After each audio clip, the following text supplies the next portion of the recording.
Vezir.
Arkadaşlar herkese merhaba. Yeni bir video ile beraberiz. Bugünkü videomuzda Mendes'in vezirini çağıracağız.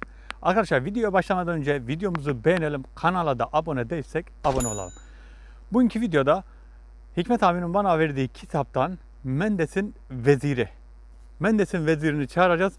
Vezirinin nasıl bir şekilde olduğunu göreceğiz. Mendes'in veziri genelde bazı görevler için çağrılır ve geri gönderilir. Eski hüddamların çağırdığı, geri gönderdiği çoğu teknikler var. Bu tekniklerden bir tanesi de işte bu davet. Bu davette Mendes'in vezirini çağıracağız. Mendes'i hatırlarsanız, eğer ki Mendes'i izlemediyseniz çıkan karttan Mendes'i de izleyebilirsiniz. Mendes geldi, böyle alaycı bir cin, değişik bir tavrı vardı. Hatta padişahtı tahmin edersem, öyle bir şeydi. Çünkü padişah Mendes diye davette yazar. Belki de gelen o değildi ama veziri büyük ihtimal o olacak. Şimdi Mendes'in vezirini çağıracağız ve Mendes'in veziri ne şekilde gelecek, ona bir şeyler yaptırabilecek miyiz? Konuşmalarından Mendes'i soracağız. Kendinin ne görevde olduğunu soracağız. Bazı değişik soruları soracağız. Arkadaşlar en son çektiğimiz videomuzda bir tane yer vardı. O aşağı Sarçam, yukarı Sarçam'ın yolu. Yolda büyü var. Ben Hikmet abiyle görüştüm. Hikmet abiyle beraber bu videodan sonra oraya gideceğiz. Oradaki yoldaki arabayı durdurduğum yerde ne varsa orayı kazacağım. Sizinle beraber orada gömülü olan büyüyü çıkaracağız. Yani o büyüyü çıkardıktan sonra oradaki sıkıntı da gitmiş olacak. Bu videodan sonra o video gelecek ki öbür videonun devamı yani yarıda kalmasın. Videolar yarıda kalıyor. 3 video önceki çektiğimiz videolarında açıklamasını sizlere tek tek paylaşacağım. Şimdi Mendes'in vezirinin davetini yapmaya gidelim ve bakalım Mendes'in veziri ne şekilde gelecek, hep beraber görelim.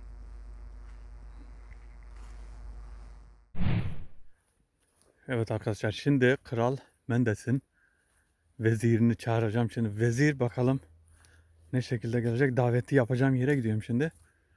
Bakalım uygun bir yer bulunca daveti yapacağım.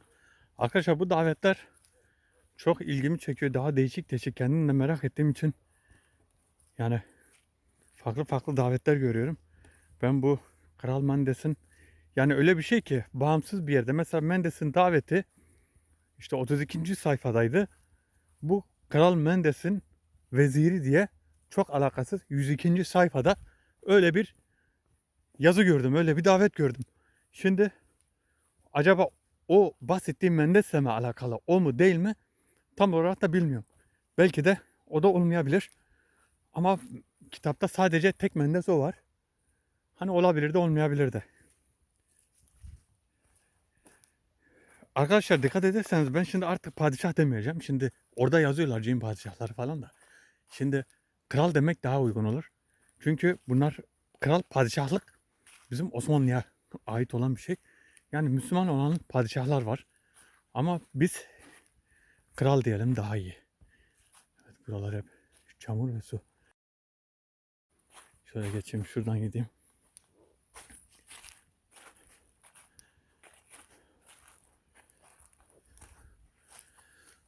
Evet. Burası uygun. Yani burada şimdi Mendes'in vezirini çağırabilirim. Arkadaşlar öyle bir ayaz var ki hava çok soğuk. Yani şu an kamerayı tutarken elim gerçekten dondu. Bakın ayazın oldu. Yıldızların açık olmasından belli.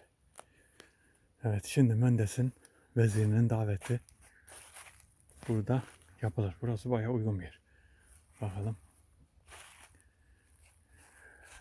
ne şekilde bir vezir gelecek. Öyle. Allah'ım.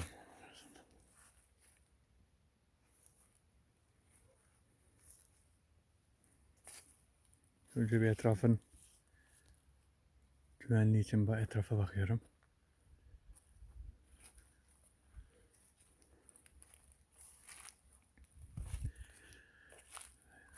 Mendes'i hatırlarsanız Mendes konuşurken cins böyle değişik değişik konuşmaya başladı. Hatta o sırada ondan çok korktuğumuzu zannetti de o zaman Onur'la beraber çekmiştik. Bir şeyler anlatıyordu. Tabii o zaman farklı bir cihaz vardı bende. O cihazı geri gönderdim. O cihaza pek güvenmedim çünkü yapay zeka destekli bir şeydi. Yani bu şeyleri tercüme etmede.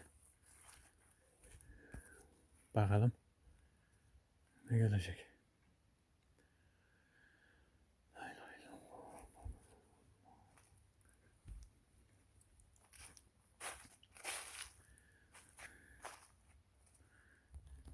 Bismillahirrahmanirrahim. Şeyin filardı böyle fissamay var. Bismillahirrahmanirrahim.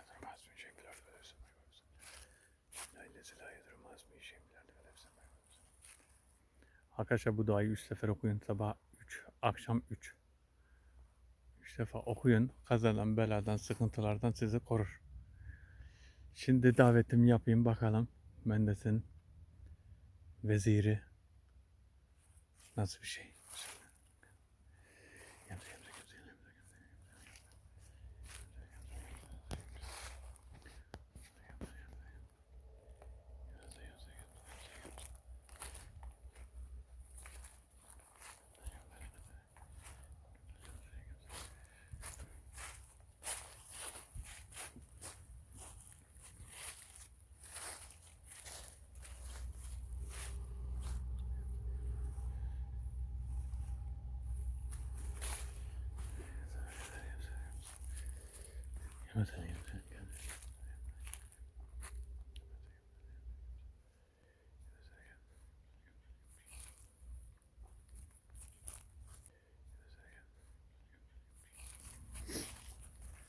La ilahe illallah.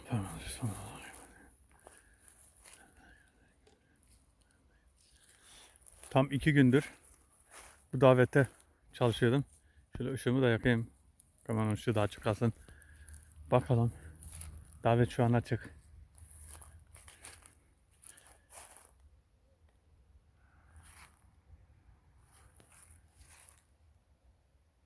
Hava çok soğuk.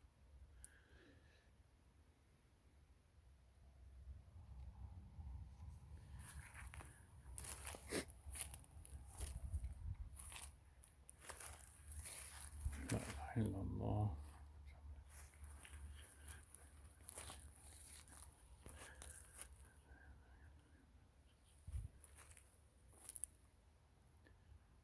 Vezirin ismi ne acaba? Şu an ismini de merak ettim. Kamera çok buharım geliyor. Evet, ışığı söndüreyim bir. Şu an davet açık ama ışığı söndürmem gerekiyor. La ilahe illallah. Muhammed Resulullah. Allahu Ekber.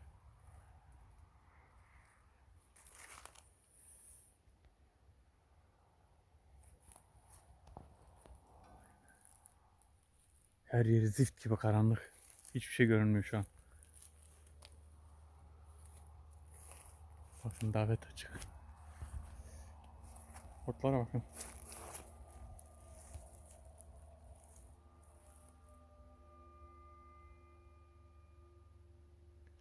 Arkadaşlar herhalde don var.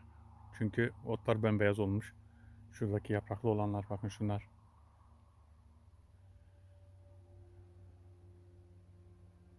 Şu an hissediyorum. Burada geldiğini hissediyorum çünkü. Böyle bir değişik bir his var içimde.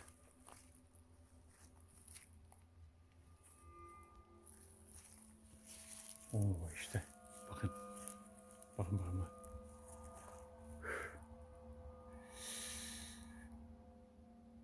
La ilahe illallah. Arkadaşlar yaklaşalım. Bismillahirrahmanirrahim. Vezir. Allahu Ekber. Şunun yüzüne bakın. Abam. Allahu Ekber. Oh. La ilahe illallah. Bu ne korkunç bir şey. Bismillahirrahmanirrahim. Sen vezir misin? Of. Ağzına bakın. La ilahe illallah. Aha. Aha.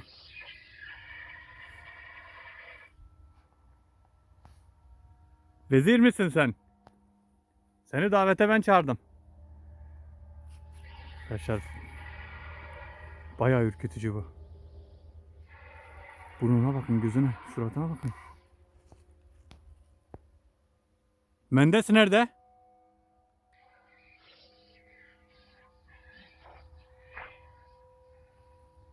Nasıl vezir? Ama güçlü. Oo. Arkadaşlar zoom yaptığım zaman yüzü biraz bozuluyor ama şöyle şu şekilde çok iyi. Hafif bir zoom yaptım mı tamamdır. La ilahe illallah. Bakın bakın. Aha. Oo. Allah. La ilahe illallah. La ilahe illallah.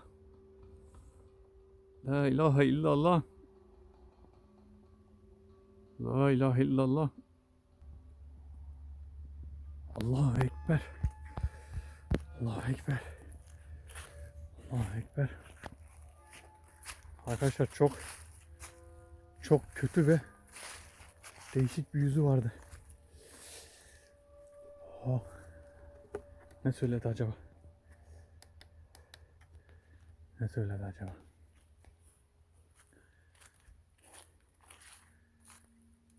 Bu defa bu gördüğümün yüzünü ilk defa görüyorum. Çok değişik bir yüzü var ve korkunç. Arkadaşlar zaten bana korku vermek için o şekilde geldi. O şekilde gelmesi korku vermek. İşte daveti bozmam için. Değişik bir şekilde geldi. Allah. Bakın çok pis bir enerji veriyor. Acayip bir gücü var. Değişik bir gücü var. Değişik bir gücü var. Allah Allah. La ilahe illallah. Şimdi soracağım ona. Evet, sormak istediklerimi soracağım. Cihaz açık şu an. Ses kaydını alacağım. Frekansa bakalım. Neler konuşacak? Uzaylılar hakkında bir soru sormuştu benim. Bir iki arkadaşım bana. Bakalım. Arkadaşlar bunlara soru soracağım ama ben bunların gerçekten de böyle bir cevap, net bir cevap, doğru bir cevap vereceklerini hiç zannetmiyorum. Ama gene de sizin için soracağım. Çünkü bunlar yüzlerinden belli yani. Hani güvenilmeyecek bir şekildeler. Of. İnanın zorlu bir çekim. Gerçekten zorlu bir çekim. Şunu söndüreyim bakayım.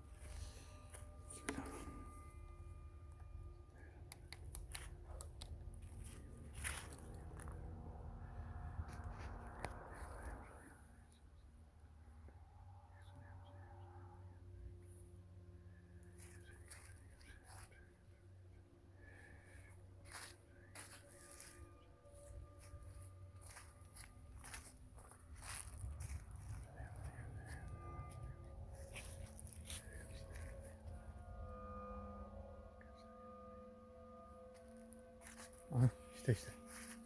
Bismillahirrahmanirrahim. Şu yüze bakın. Ah Allah. Vezir efendi. Şimdi sorduklarıma cevap ver. Uzaylılar var mı, uzaylılar? Sen nereden geldin? Uzaydan mı geldin? Yalnız çok kötü bakıyor. Öfkelenme.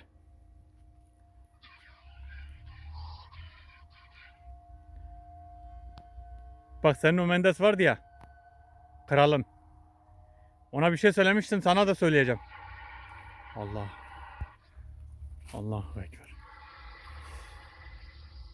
Arkadaşlar ayağa kalkınca bir ürküttüm. Ürküttü beni. Bak şimdi Mendes'e söylemiştim. Aynısını sana da söyleyeyim. Söylediklerimi tekrar et. Vezir. La ilahe illallah Muhammeden Resulullah.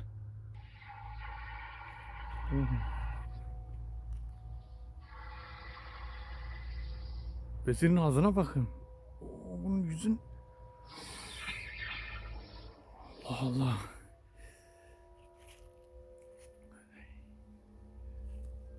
Bak bak bak. Vezir kaç yaşındasın?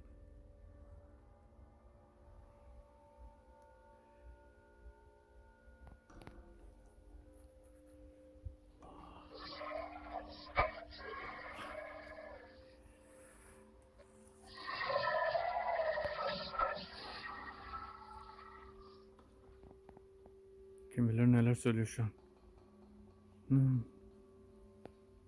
Bakın kısaldığı zaman toprağın altına giriyor. Oo.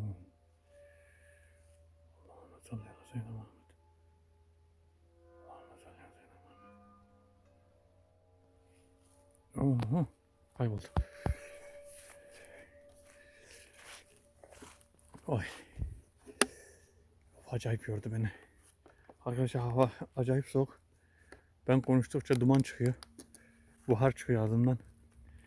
Yani bir maske mi taksaydım, ne yapsaydım? Bir şu koronada kullandığımız maskeler Allah bir daha yaşatmasın da. Bu gibi durumlar için, buhar için aslında iyi. Arkadaşlar şimdi soru soracağım. Ama şöyle bir şey var. Çıktığı zaman inanın sanki böyle insan bir değişik oluyor ya. Hani size şöyle bir enerjisinden bahsedeyim. Hani rüyada bir şey, birini görürsünüz ya, bir şeyler soracaksınız, normalde soramazsınız. Ya da aklınıza o an o soru gelmez. Aynı onun gibi. Şimdi çıktığı zaman bir sürü, kendimi toparlamam lazım. Bir sürü soru soracağım. Aklıma yani bir şekilde bir bakıyorum kilitleniyor. Hiçbir şey kalmıyor. Acaba neler konuştu? Şimdi uzaylıları sorduk. Bir şey dedi mi? Söylese de zaten benim için pek bir hükmü yok. Hani ne söyleyecek acaba? Gerçekten bir şey söyleyecek mi? Bir kanıttır çünkü bunlar. Mendes'in veziri. Acaba o Mendes mi değil mi? Ben şimdi soracağım. Ve diyeceğim benim davet ettiğim Mendes o muydu? Mendes'i ben davet etmiştim falan. Hadi bakalım ne diyecek. Ha bakın. Buradan buhar kalkıyor.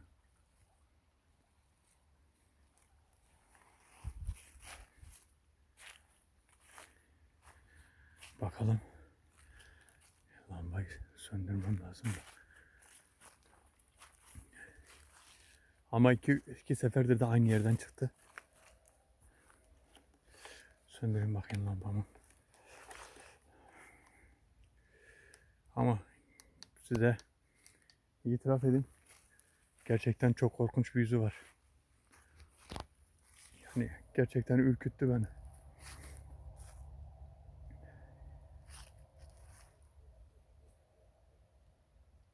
Neredesin?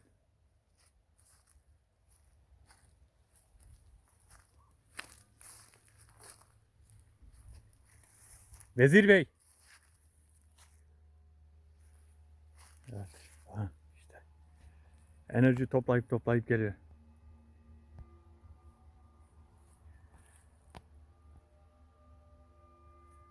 Fazla yaklaşamıyorum. Arkadaşlar şu an bana geçen bir arkadaşım sormuştu. Şu an aramızda hemen hemen bir 4 metre var. Gerisini de zoom yapıyorum. Bakın yüzüne bakın. Şöyle bir, ben de ekrandan görüyorum tam olarak, net olarak. Allahu Ekber. Geçen Mendes'i çağırdım. Davete geldiğinde onunla konuştum. O gelen Mendes mi? Davete gelen Mendes miydi? Sen o davete gelenin veziri misin? Of.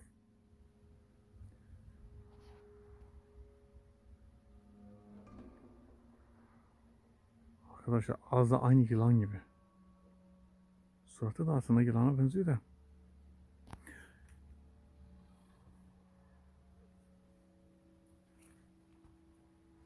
Vezir, sizin de sarayınız var mı?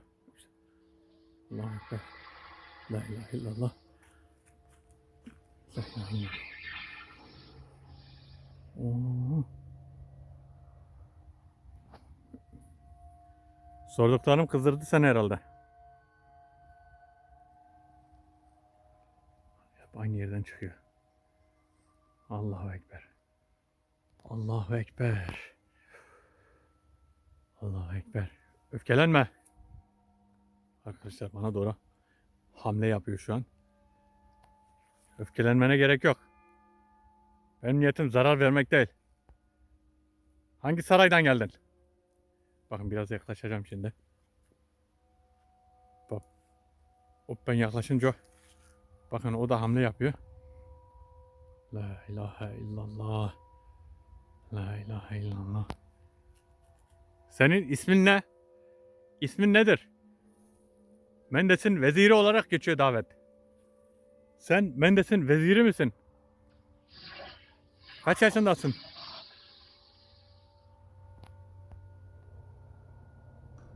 Oo. Bakın kaybolacak sanki, yüzü değişiyor.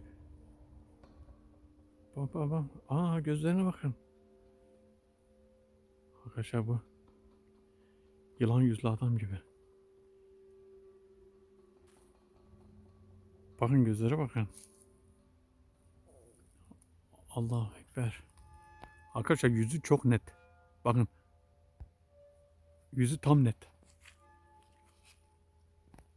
Allahu Ekber. La ilahe illallah. Kayboldu.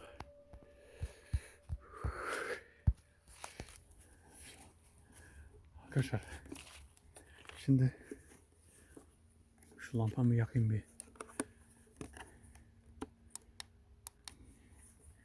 Yani o kadar zor bir şey verdi ki, çok pis bir enerji verdi.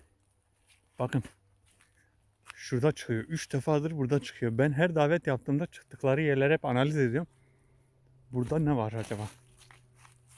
Şu tam şurada çıkıyor. Burada. Şu an buralarda hissediyorum. Onu acayip bir şekilde hissediyorum. Çünkü pis bir ağırlığı var. Yani verdiği değişik bir, sanki elektrik çarpar gibi bir değişik bir enerjisi var. Anlatamıyorum. Size nasıl anlatayım bilmiyorum. Of. Vezir.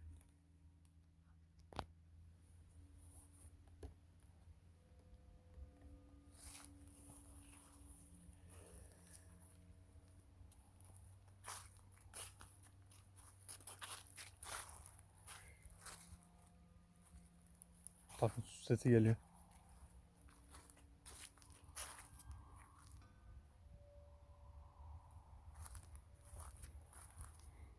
Ne konuştuk ki acaba bilmiyorum.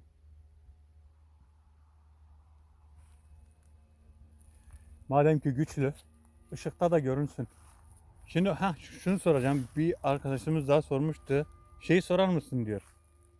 Işık açık olduğu zaman niye görünmüyorsunuz veya ışık vurduklarında niye kayboluyorsunuz, onu sorun diyor. Bakalım çıksın da acaba cevap verecek mi? Oh. Allahu Ekber, Allahu Ekber.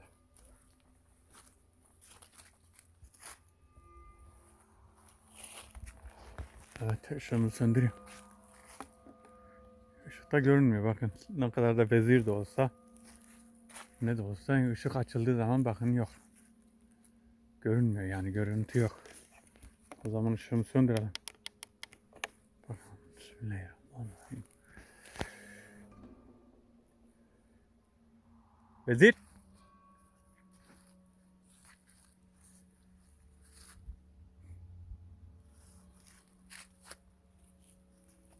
La ilahe illallah.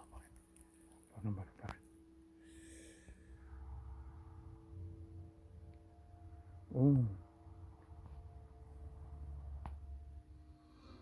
Işık açıldığında neden görünmüyorsun? Çok saçma bir soru. Aynen aynen. Ha. Arkadaşlar şunun tipine bakın.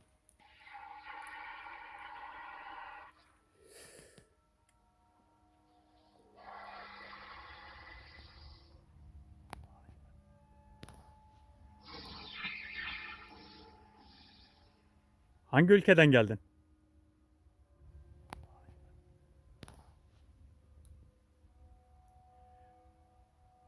Hangi ülkeden geldin? Vezir Bey. Allah. Bakın. Arkadaşlar her ne söylüyorsam kızıyor herhalde. Sinirlendi şu an çünkü.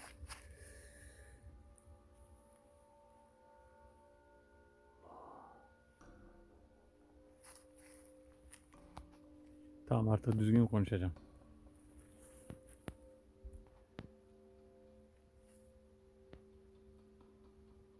Neden bu kadar öfkelisin? Bu orada durduğun yerde ne var? Hep aynı yerden çıkıyorsun.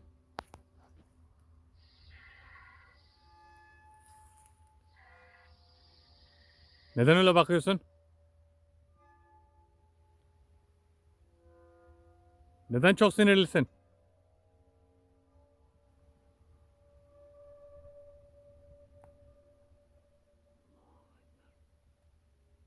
Aa, arkadaşlar şu an yüzü çok büyüdü. Bakın bayağı uzaktayım.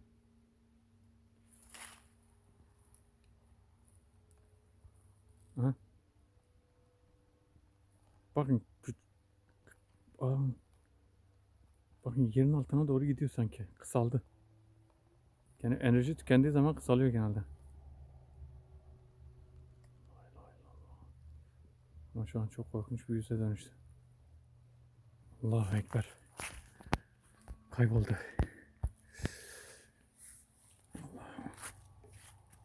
Çıkacağım. Arkadaşlar o kaybolduğu zaman enerji topluyor. Ben de ışığımı açtığım zaman enerji topluyorum. Of.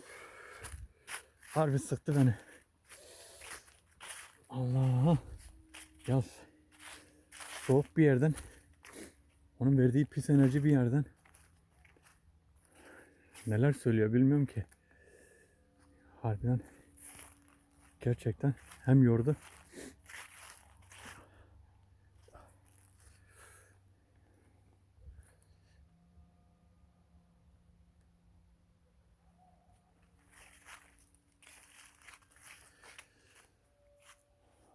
Arkadaşlar bu çekim yaptığım yerler genelde bu bölgeler otelle hemen hemen bir 40 kilometre 45 kilometre var aramız. Ben gidip geliyorum her seferinde. Bu davetleri yapmak için işte bayağı bir yol kat ediyorum.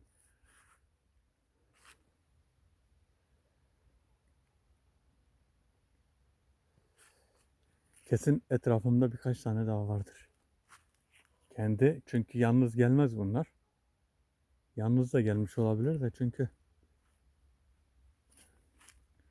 çok farklı şeyler var ya.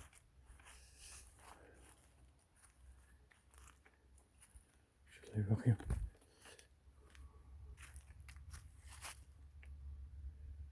Vezir buralarda mısın? Konuşabilirsin.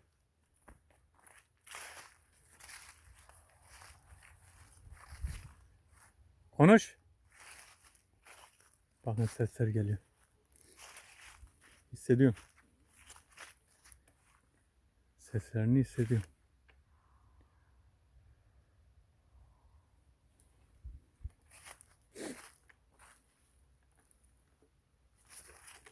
Hissediyorum. Lambayı söndüreyim.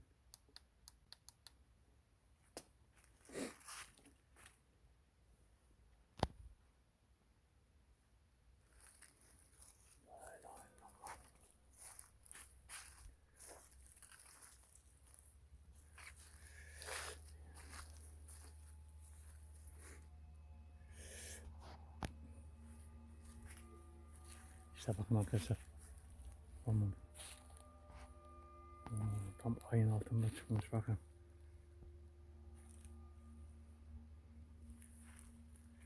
Aynı hizasında.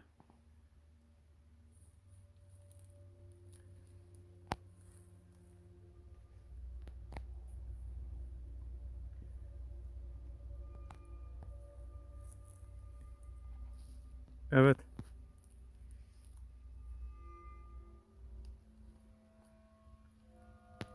Ne söylüyor acaba?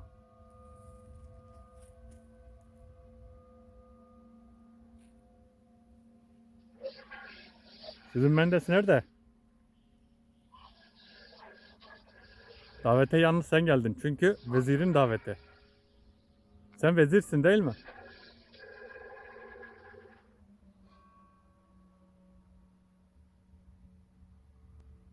O altında bulunduğun yerde ne var? Allah. Allah.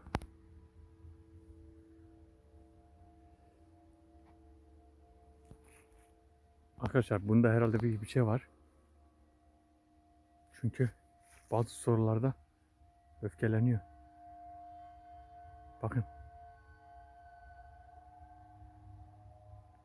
La ilahe illallah. La ilahe illallah. La ilahe illallah. Konuş.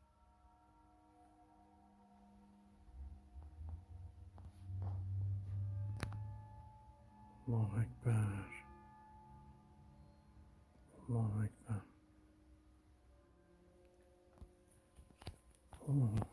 Arkadaşlar bu bazı sorularımda böyle üstüme doğru geliyor. Birden uzuyor. Demek ki işine gelmiyor ya da sinirleniyor. Neler söyledi hiç bilmiyorum. Arkadaşlar öyle bir şey ki havada don havası var. Buz gibi don havası var.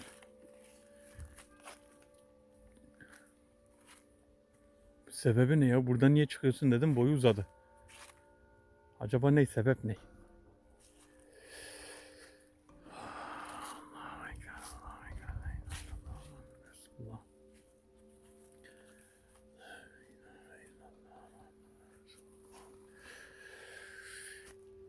Arkadaşlar bazı insanlar bana soruyorlar, diyorlar ki bakın bazı arkadaşlarımız diyor onlara diyor hani gelecekten haber verirler mi? Bunlar gelecekten haber veremez.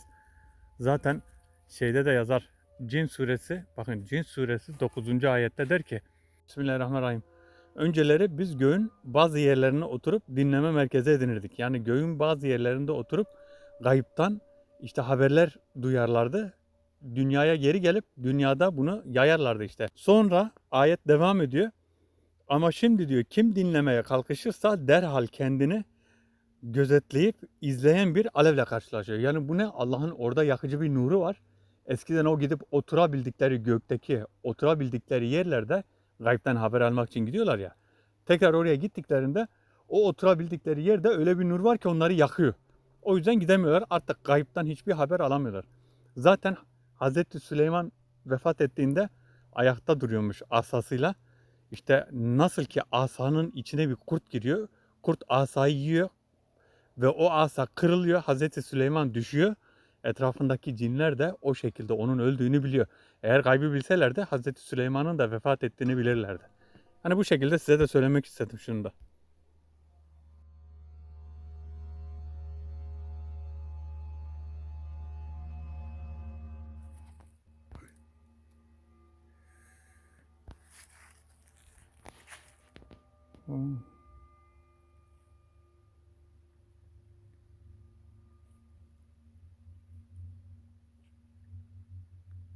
Vezir.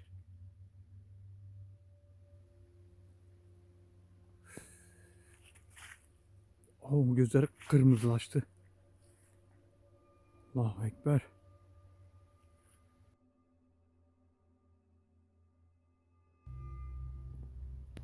Kayboldu.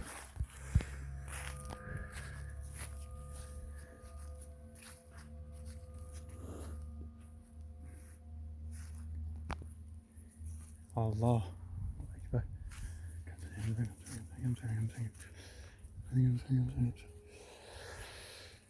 Vezir nerede acaba? Vezir buralarda mısın? Herhalde enerjisi azaldı bayağı da çünkü kaybolup duruyor. Enerjisi azaldı. Bakın arkada çıkıyor gene. Aynı olduğu yerde bak. İşte. İşte. Bakın.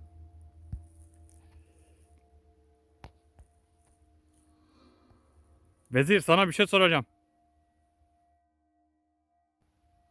Of, tam soracaktım, kayboldu.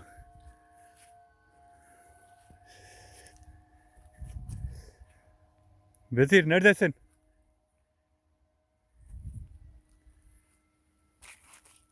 Bir oyun peşinde. Allah. Allah'ım salli ala seyyidina. Allah'ım salli.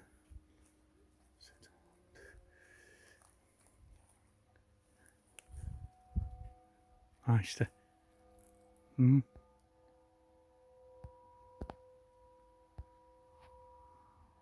Oo, arkadaşlar en net görüntüyü aldım bakın. Vezir sana bir şey soracağım Vezir. 118. sayfa açılım nedir? Kitapta yazan 118. açılım. Vezirin açılımı yazıyor. Oo, boyu uzadı. Vezir, açılım nedir?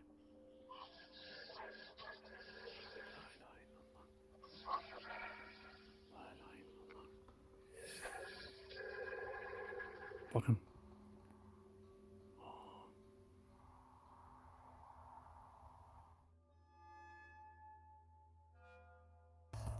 Allah ekber. Allah ekber. Çok sık kayboluyor demek ki enerji azaldı. Enerji azaldı. Şunu açayım. Şunu açayım hemen. Arkadaşlar 118. sayfada açılım diye bir şey yazıyor. Vezirin açılımı yazıyor. Onun ne olduğunu sordum. Bakalım.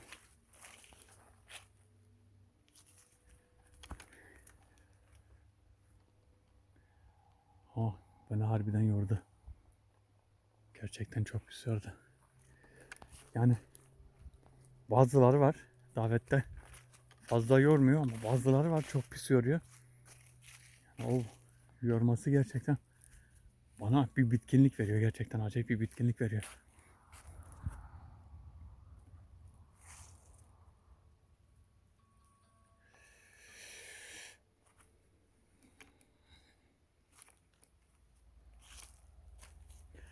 Arkadaşlar bazı arkadaşlarımız, arkadaş demeyeyim de bazı densizler var.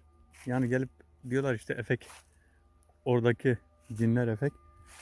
En basitini söyleyeyim, benim ağzımdan çıkan buharın arkasında kalıyor. Bakın ağzımdan çıkan buharın arkasına efeyi koyamam ben.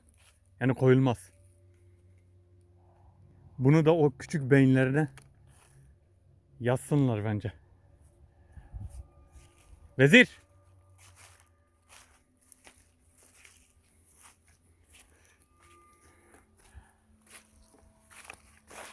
Gerçekten beni yordu.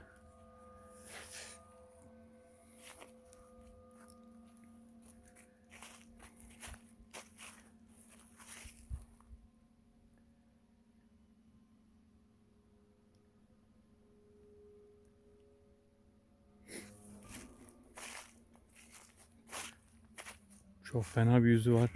Korkunç. Çok ürkütücü bir yüzü var.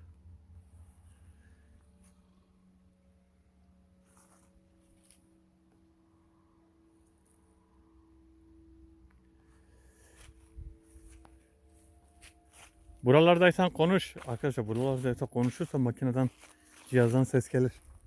Hani sesini kaydederim. O yüzden şu an buralardan mı diye merak ediyorum.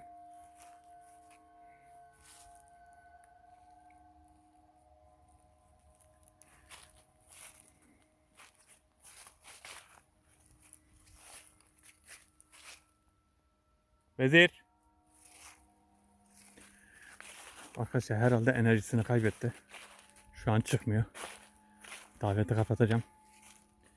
Arkadaşlar videomuz buraya kadar. Vezirin daveti bu şekildeydi. Ben şimdi şuradan tekrar bakalım.